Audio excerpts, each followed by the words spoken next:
प्रकृति हर चीज को भरती है, खाली नहीं रखती। जैसे खेत में यदि आप बीज नहीं बोते हो तो प्रकृति उसे घास फूस से भर देती। जब बीज बोते हो तब सुंदर फसल होती है। उसी प्रकार इस शरीर को खेत के समान भी कहा गया है। इदम शरीरम कौन्तेय क्षेत्रमित्य विधीयते एतद् वेति तं प्राहुः क्षेत्रज्ञ इति तद्विदः। आप क्षेत्रज्ञ हो यानी किसान हो तथा यह शरीर खेत है।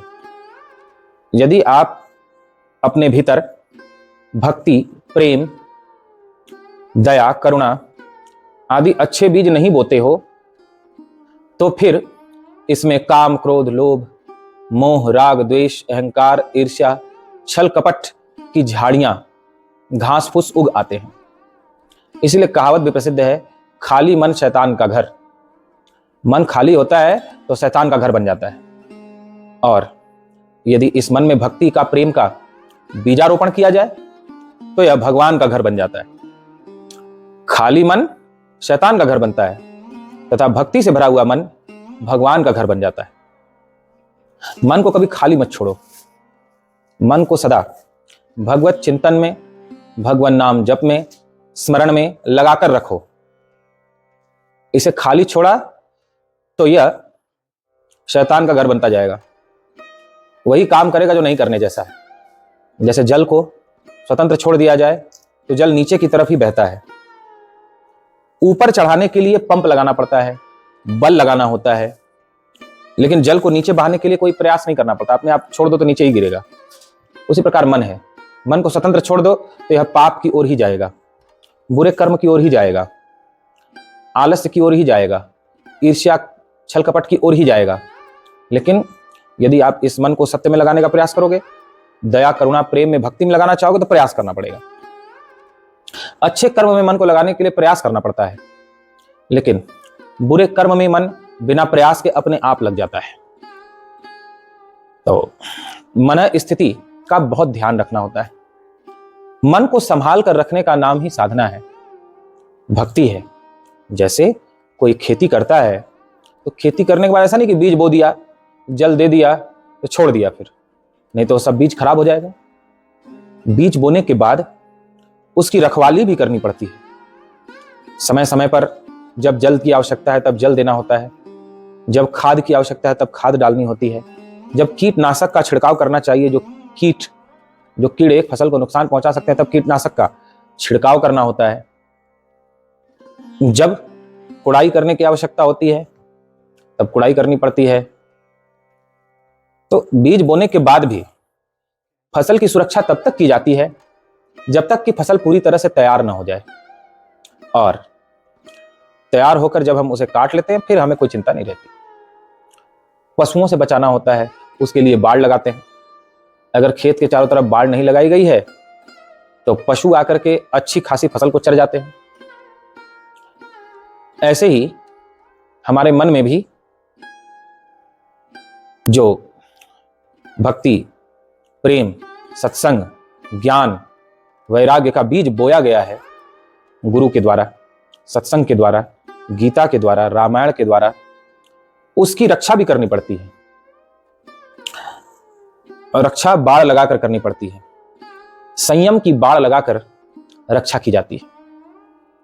नहीं तो बाहर अनेक तरह के पशु फिर रहे हैं जो आपकी भक्ति रूपी फसल को चरने के लिए तैयार हैं।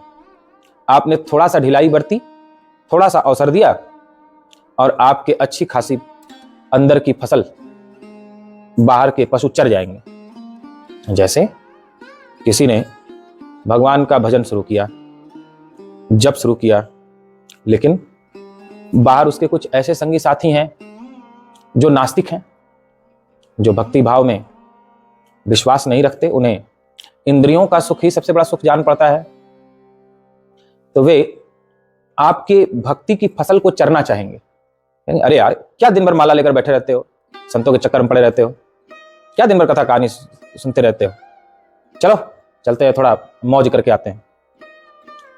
आप सील संकोच में आ गए कि हमारा दोस्त है, इतना कह रहा है, कोई बात नहीं, चलो चलते हैं, फिर कर लेंगे भजन।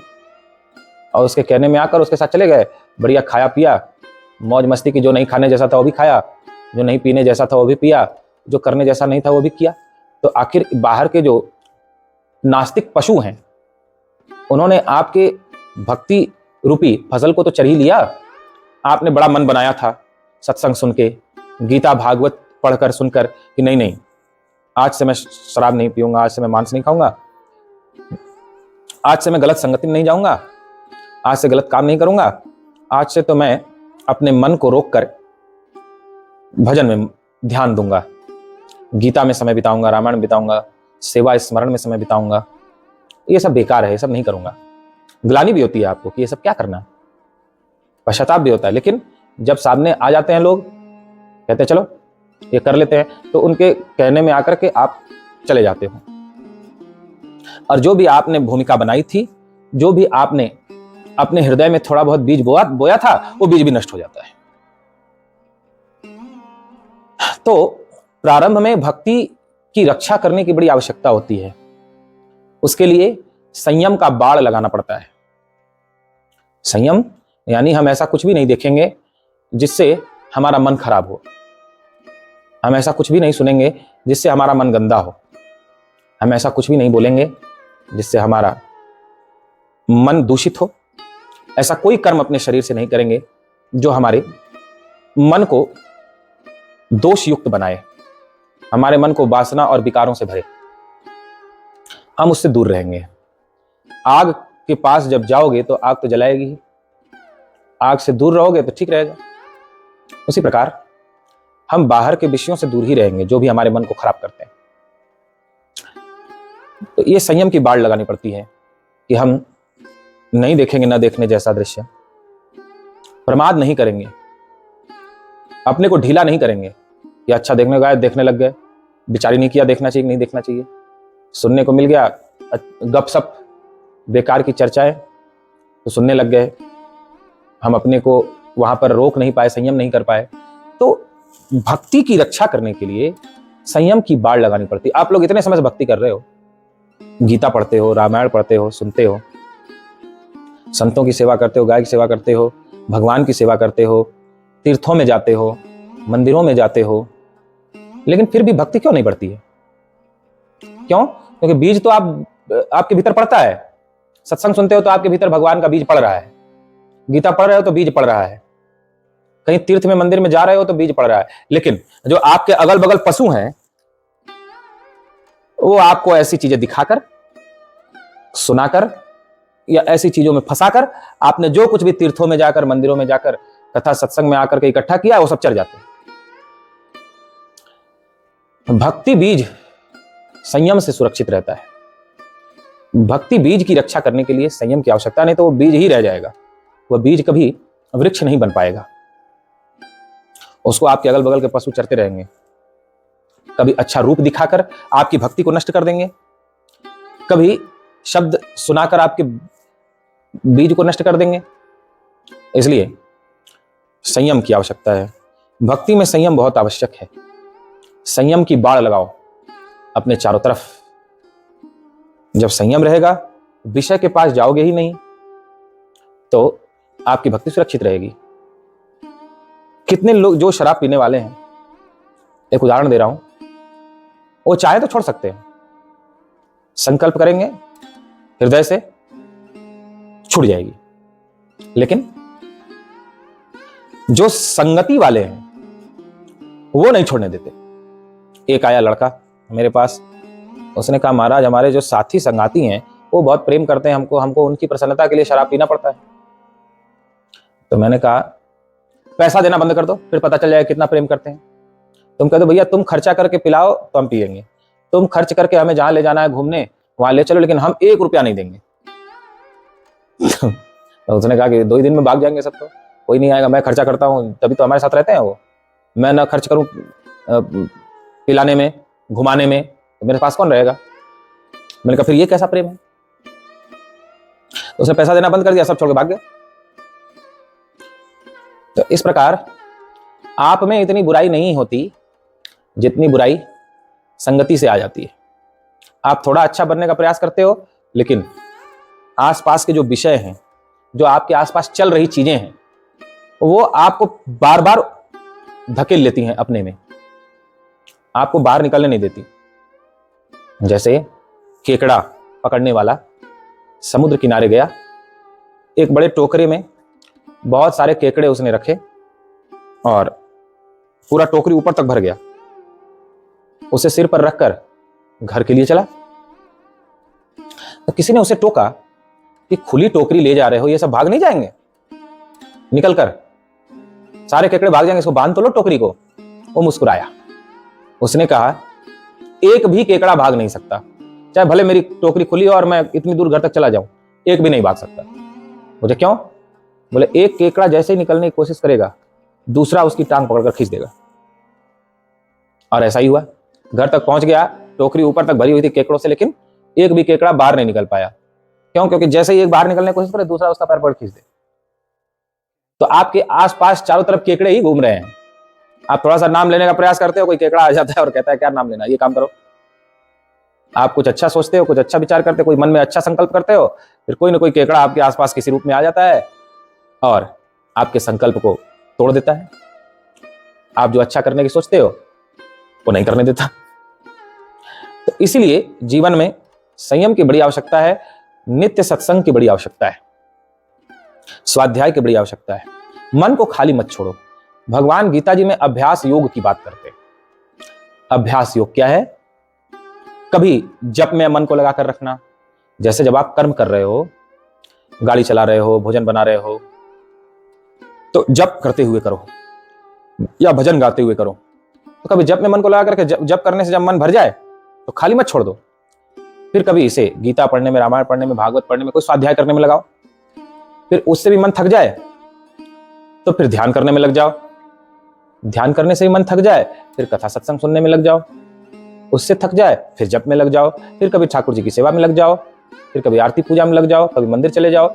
मन को हमेशा ऐसी चीजों में लगाकर रखो जिससे तुम्हारा मन सदा भगवत भक्ति से परिपूर्ण रहे, सदा प्रेम से परिपूर्ण रहे। जहां भी जाने से, जो भी देखने सुनने से, जिससे भी मिलने से आपका मन भक्ति से विचलित होता हो, आपका मन क्रोध से भरता हो, काम से भर जाता हो, लोभ से, अहंकार से भर जाता हो, यानी गंदा होता हो, वहां से दूर रहे। यह संयम की बाड़ लगाकर रखना चाहिए। तो फिर वह भक्ति का बीज धीरे धीरे धीरे धीरे धीरे धीरे धीरे विराट वृक्ष बन जाता है।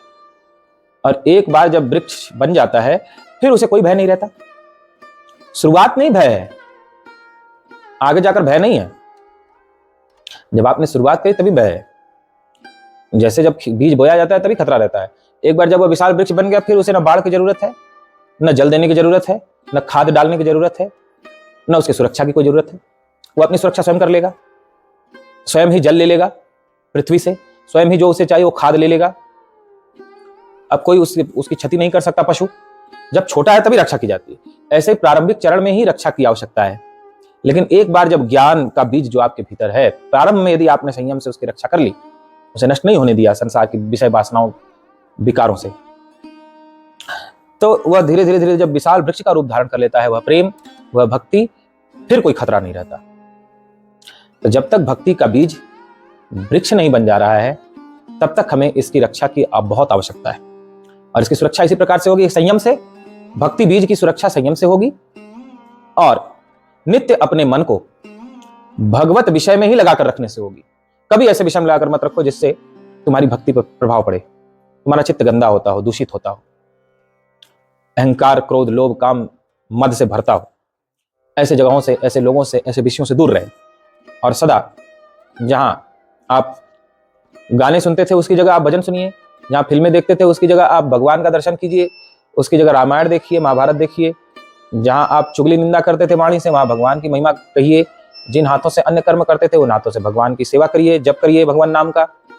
इस प्रकार जब आप हर कर्म भगवान से जोड़ देते हैं, मन को कहीं जाने नहीं देते, हमेशा तत्पर होकर सुबह से लेकर रात तक लगा कर रखते हैं भगवान में ही।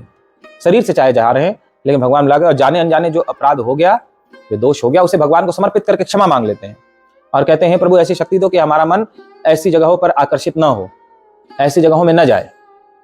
हमारा मन आपके चरणों में लगा रहे, आपके ध्यान में लगा रहे, संसार में रहकर भी मन आपके ध्यान में लगा रहे, ऐसी कृपा करो। जब आप ऐसी प्रार्थना करते हैं भगवान से तो आपको वो शक्ति प्राप्त होने लगती है कि आपके सामने विषय होता है फिर भी आप विषय में नहीं बहते, आप भगवान के ध्यान में ही रहते।